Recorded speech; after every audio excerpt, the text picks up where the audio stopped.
करायचा।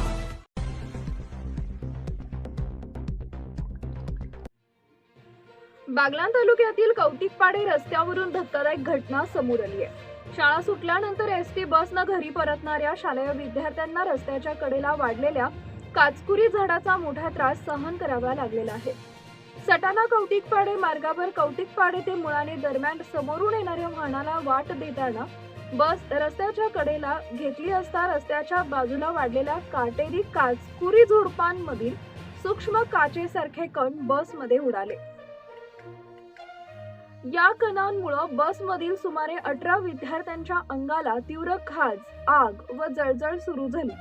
विद्यार्थ्यांनी तातडीनं बस वाहकाकडे तक्रार केल्यानंतर चालक व वाहकानं प्रसंगावधान राखत बस थेट सटाणा ग्रामीण रुग्णालयात नेली।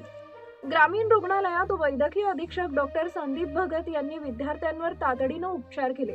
योग्य उपचारानंतर काही तासात विद्यार्थ्यांना आराम मिळाला असून पालकांनी आपल्या पाल्यांना घरी नेलं आहे।